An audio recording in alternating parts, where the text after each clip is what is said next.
Thank you, Kim. Good morning, everyone. We know nutrition is 80% of our weight loss and, of course, toned belly battle. But with March being National Nutrition Month, we're celebrating today with Keri Anderson, personal trainer and nutrition program coordinator at Lifetime. Good morning, and thanks for coming in, Keri. Thank you.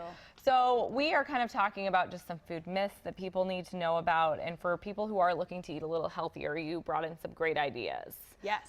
So let's just start with fat. I know that sometimes people think, well, if you buy something that doesn't have any fat in it, that's good for you, but that might not necessarily be the case. Why is that? Absolutely. I would say about 20 years ago, a big push was for fat-free, and that does lower the calories in the food, but it also can potentially lower the nutrient content of that food and spike up the sugar content.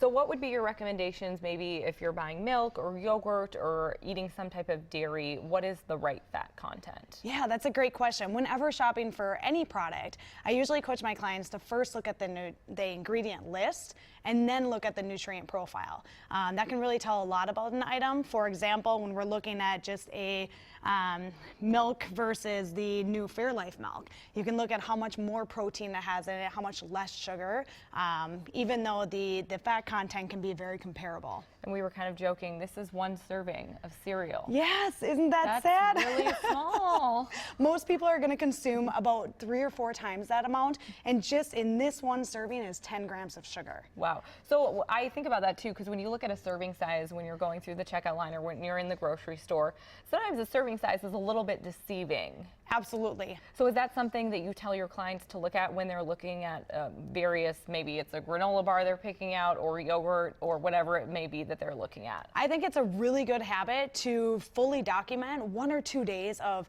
your food and your beverages, of everything you're consuming, and truly do track, measure it out, and figure out what a serving of that item is. And we've seen a lot of energy drinks that they're definitely a big fad right now, but are there some that are better than others? When it comes to getting yourself a little bit of caffeine, I usually recommend just going for a black cup of coffee, maybe adding a little bit of whole fat milk to that. So why'd you pick out the buy? Is this good or bad? It's actually not a bad drink when we're looking at doing something like a juice. Sure. This has 53 grams of sugar in it. And a lot of people think, it's healthy for me, it's going to be great, but 53 grams of sugar versus something like this, it's also something that's other than water. Yeah. It's a good taste. Well, I think too, some people don't realize when they're consuming these drinks like you talked about is that there is caffeine in them, and if they're drinking them late at night, then they might not be able to fall asleep. Absolutely, yeah. Usually if we can drink our caffeine before noon, it's not going to affect our sleep as much, yeah. Well, Keri, thank you for coming in. I know we'll see you in about an hour, but always great to see you. We will definitely take some of these tips with us, especially when we are thinking about being in the checkout line or maybe even having that glass of milk today. Absolutely. Thank you. Thank you, Kim. Good morning, everyone. And we know nutrition, what we eat, is 80% of our weight loss battle. March is so much more than March Madness. It's also National Nutrition Month, and we're celebrating all of that today with Keri Anderson, personal trainer and nutrition program coordinator at Lifetime. And then one of Keri's clients is also here with us this morning, Victoria Aber. So thank you to both of you for coming in, and good morning. Good morning. Good morning. Good morning. So we'll start with you first, Keri, and you have some simple meals that people can maybe think about when they're getting ready to eat today. And you also have a scale, and you really do recommend measuring your food. I think it's a really good awareness tool to figure out how many calories you're eating, but then more importantly, of those calories, how much protein, fiber, fat, and carbohydrates. So Victoria's here, and you have had a major weight loss in the last year and a half. You're a landscape architect, but you have lost 30 pounds. Yes. And how did you do that?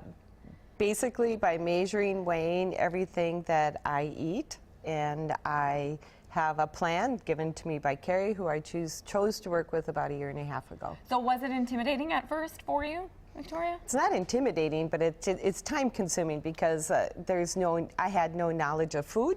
The food pyramid I find a really useless thing.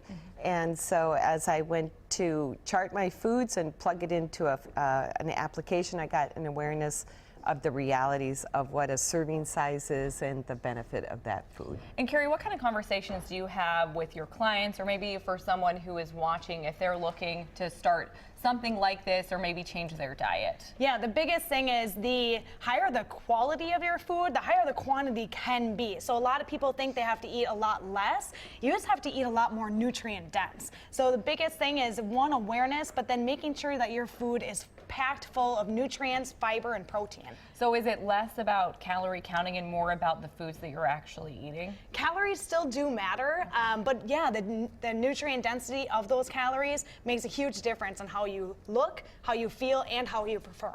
And Victoria, so you're still doing this every day. You're still measuring your food. We were joking. Yes. She sometimes uses your measuring cup as a bowl. I do. I get a cup of this, I get a spoon, and I eat my food right out of the measuring cup. So how has this kind of changed not only the way you look, but the way you feel too?